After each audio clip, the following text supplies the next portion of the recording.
अस्सलाम वालेकुम dear viewers, कैसे हैं आप। शगुफ्ता का किचन में खुश आमदीद।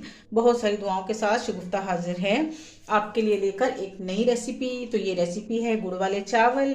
तो आपने नेट पे बहुत सारी वीडियोस देखी होंगी, आप लोग खुद भी बनाते होंगे। तो चावल अपने अपने स्टाइल से हर कोई बनाता है, लेकिन मैं अपने घर में जिस अंदाज से चावल बनाती हूँ तो मैं वही तरीका आपके साथ शेयर करूँगी। इसके साथ इसका रिजल्ट बहुत अच्छा आता है और टेस्ट भी बहुत ज़बरदस्त बनता है। तो आज हमें जिन चीज़ों की ज़रूरत होगी तो वो मैं आपको बताती हूँ। 1 किलो मैंने चावल लिए हैं और 3 पाव मैंने गुड़ लिया है। अगर आपको इसको चख लेंगे बनाते वक्त, जब कोई कमी पेशी होगी तो वो मैं साथ साथ गाइड करूँगी आपको। मैंने खोपरा लिया है, किशमिश लिया है, 1 चुटकी नमक है और बादाम है छिले हुए। गर्म पानी में मैंने खोपरा को और बादाम को भिगो दिया था। तो ये देखें, इसकी मैल वगैरह सारी साफ़ हो जाती है और ये बहुत सॉफ्ट हो जाती है और आसानी से कट जाती है। तो उसके बाद आ जाते हैं चंद मसाले जो हम इसमें डालेंगे। तो इसमें है सौंफ है और ये जो गोल दाने हैं ब्लैक वाले, ये सब्ज़ इलायची के दाने हैं। ये बादिया खताई है, इसको बादियान भी बोलते हैं, बादियान का फूल। और ये 4 से 5 लौंग हैं। तो चलिए स्टार्टिंग की तरफ करते हैं, बिस्मिल्लाह। चलते हैं चूल्हे की तरफ। तो ये जनाब यहाँ पर हमारा ये पड़ा है पतीला। इसमें सबसे पहले हम बिस्मिल्लाहिर्रहमानिर्रहीम गुड़ डालेंगे। ये मैंने गुड़ डाल दिया और पैमाइश करके हम इसमें पानी डालेंगे।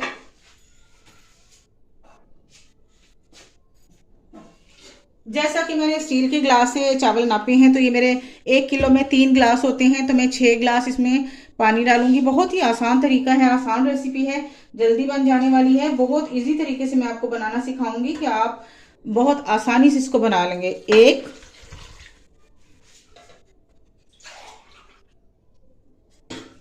2,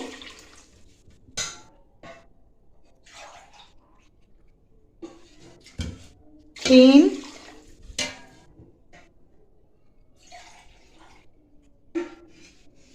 4,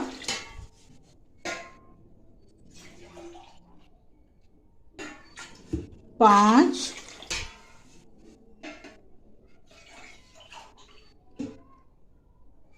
और ये हो गया 6। तो हमने डबल पानी लेना है। जैसे हम नमकीन चावल बनाते हैं वैसे ही बनाएंगे इंशाल्लाह। तो इसको हम फ्लेम ऑन करते हैं।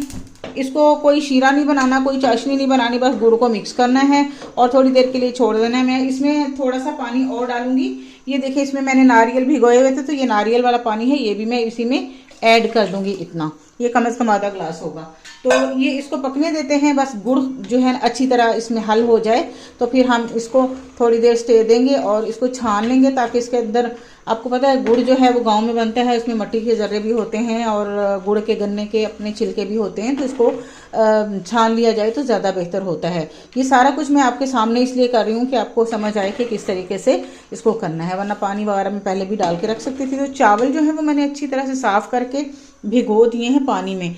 तो आप देखें कि चावल आप जब भी भिगोया करें तो उसके ऊपर, चावलों के ऊपर 1 इंच तय पानी होनी चाहिए, ताकि आज चावल अच्छी तरह से फूल सके और भीग सके।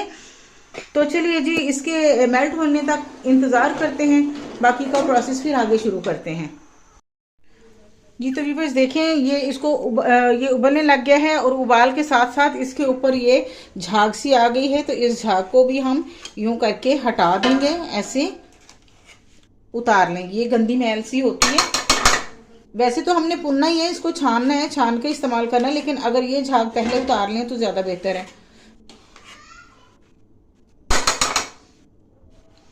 तो अभी देखते हैं, अगर गुड़ ये हल हो गया है तो हम इसको चूल्हे को बंद कर देते हैं। ये देखें, गुड़ अच्छी से हल हो गया और ये जो ऊपर तैर रहे हैं जर्रे, ये उसके हैं नारियल के। तो चले इसको अब ठंडा होने देते हैं। जी तो व्यूअर्स, हम आ गए हैं दूसरे चूल्हे की तरफ। यहाँ पे हमने ये तसला ले लिया है। मेरे इस पतीले में चावल, 1 किलो चावल बड़े अच्छे से बन जाते हैं। तो आप लोग भी खुले बर्तन में हमेशा चावल बनाया करें और खुले पानी में भिगोया करें, ताकि अच्छे से चावल हो जाएं। तो अब स्टार्ट करते हैं इसका तड़का और बाकी प्रोसेस। तो चलिए फ्लेम ऑन करते हैं और इसमें मैं डालूंगी अब कुकिंग ऑयल। आप कुकिंग ऑयल में भी बना सकते हैं और देसी घी में भी बना सकते हैं, डालडा घी में भी बना सकते हैं। तो मैं ये वाले 3 कप अपने डालती होती हूँ चावलों में। तो आज मैं ये 3 डालूंगी, लेकिन मेरे चावल पुराने हैं तो वो ज़्यादा ऑयल लेंगे, तो थोड़ा सा मैं और भी डालूंगी। ये हो गए 2, ये हो गए 3। तो ये 1 किलो की पैमाइश है मेरी। मैंने आपको पहले भी बताया हुआ है कि मैंने पैमाइशें रखी हुई हैं, तो मुझे अंदाज़ा है कि किस चीज़ में कितनी चीज़ डालनी है। तो कप्स के साथ जो है ना काफ़ी अच्छा अंदाज़ा हो जाता है। तो अब हम क्या करेंगे, यहाँ पर इसके साथ ही इसी कप के साथ मैं क्या करूँगी, थोड़ा सा देसी घी भी ऐड कर दूँगी, क्योंकि देसी घी से बहुत अच्छी खुशबू आती है। अगर आपके पास मक्खन हो तो आप वो भी डाल सकते हैं। तो चलिए जी, ये इतना सा देसी घी डाल देते हैं, इससे बहुत प्यारी खुशबू आती है और समझने के 4 चांद लग जाते हैं आपके चावलों को। तो लीजिए जनाब, ये कुकिंग ऑयल डाल दिया मैंने इसके साथ। अब आप हैरान हो रहे होंगे कि मैं ये प्याज क्यों डाल रही हूँ। ये प्याज भी मैंने यहाँ डालने हैं, ये परेशानी की कोई बात नहीं है। मैं ये बड़े सालों से बना रही हूँ और ये प्याज का ही तड़का लगाती हूँ। इससे कोई स्मेल नहीं आती, कोई कुछ नहीं होता। आप जब बनाएंगे लगाएंगे तो फिर देखेंगे इंशाल्लाह।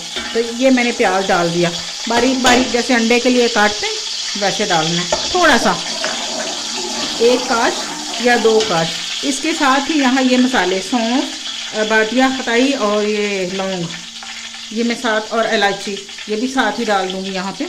ये हल्का सा भून जाएंगे।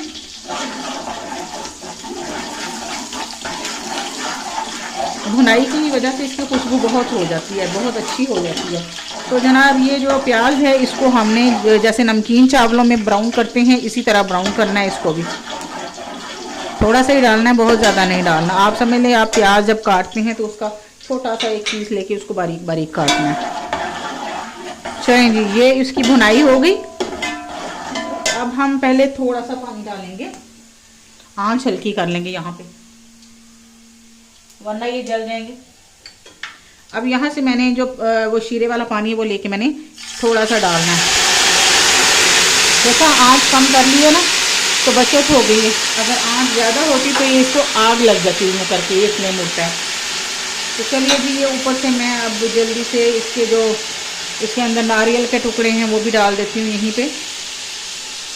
और पहले हम क्या करेंगे कि यहाँ से इसको पकड़ के ऊपर ऊपर, क्योंकि मैल और कुछ भी नहीं होता, साफ़ सुथरा मैंने झाग उतार चुकी हूँ, ये देखें साफ़ सुथरा है, और बाकी की मैल शैल नीचे बैठ चुकी होगी। तो यहाँ से हम इसको आराम से डाल देंगे, आधा डालेंगे और आधे को भुनेंगे।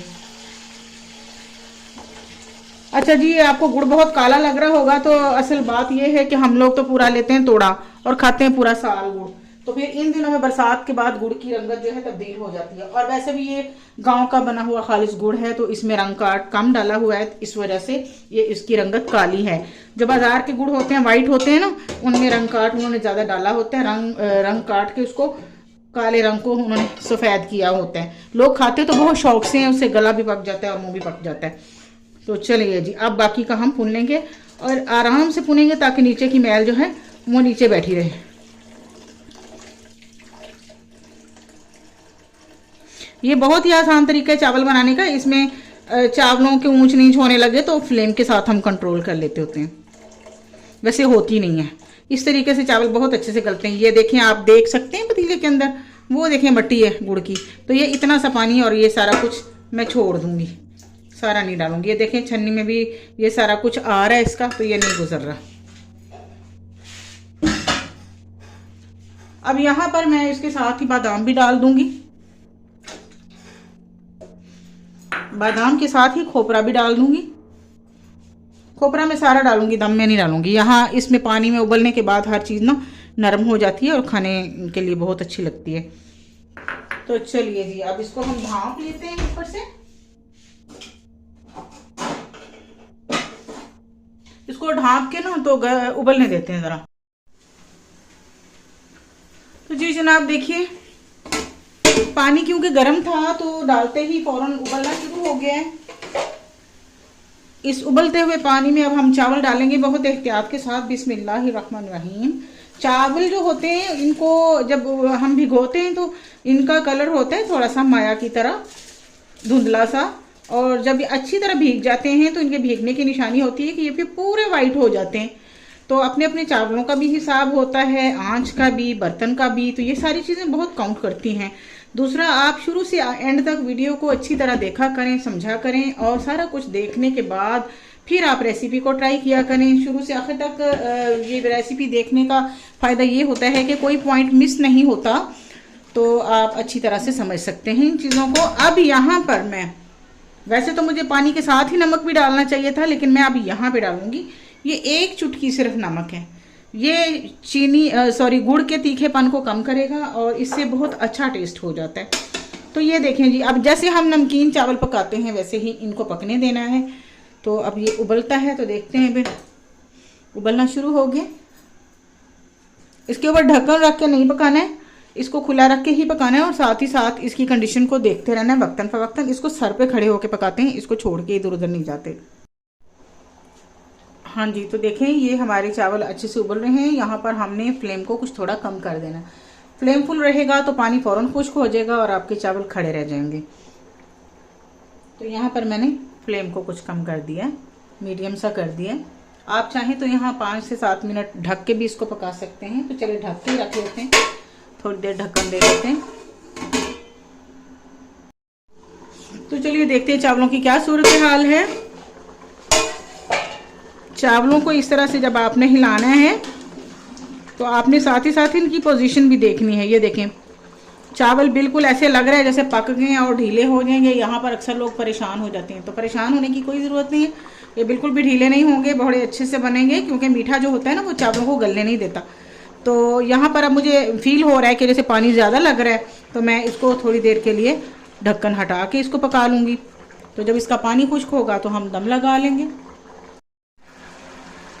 जी। तो व्यूअर्स ये देखें, चावल पक जाने के करीब हो गए हैं, इसका सारा पानी खुश्क हो गया है। लेकिन इसमें आपने क्या करना है, चमचा घोटा स्टाइल में नहीं फेरना। चमचे को बहुत एहतियात से देखें, ऊपर से नीचे की जानिब ऐसे आराम से चावलों को हिलाना है, ताकि पानी नीचे आके खुश्क हो जाए, ऐसे आराम से साइडों पे। और यहाँ पर ही आपने अपना मीठा चख लेना है। अगर आपको मीठा कुछ कम लगे तो आप थोड़ी सी इसमें चीनी ऐड कर सकते हैं। तो वैसे तो 1 किलो में मैं 3 पाव डालती हूँ, जर्दा में भी मतंजन में भी। तो अगर ज़्यादा कोई मीठा पसंद करते हो लोग तो फिर बराबर में भी डाल सकते हैं, कि जितने चावल हो उतना ही मीठा भी डाल सकते हैं। तो ये अब तकरीबन दम के करीब आ गए हैं चावल। देख लें अभी बिल्कुल माशाल्लाह से। ये देखें, मैं आपको करीब करके दिखाती हूँ। ये देखिए कितने ज़बरदस्त हो रहे हैं, लेकिन ये पूरे अभी भी गले नहीं हैं। तो इसको आप प्लेट में डाल के खा के भी चेक कर सकती हैं कि इसमें कितनी कनी रह गई है, कितनी इसको ज़रूरत है। तो मैंने तकरीबन थोड़ी देर के लिए इसके अंदर इसके ऊपर ढक्कन दिया है, और सारे चावल जो है तकरीबन मैंने खुले रख के पकाए हैं। तो ये बस अब थोड़ा सा पानी और ड्राई हो जाए तो फिर दम लगाते हैं। ये देखिए, मैं दिखा देती हूँ।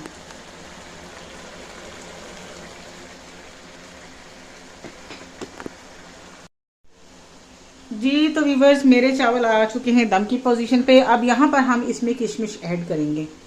किशमिश भी मैं ना देसी वाली मंगाती होती हूँ, इसका टेस्ट बहुत अच्छा होता है और ये खाने में बहुत अच्छी होती है।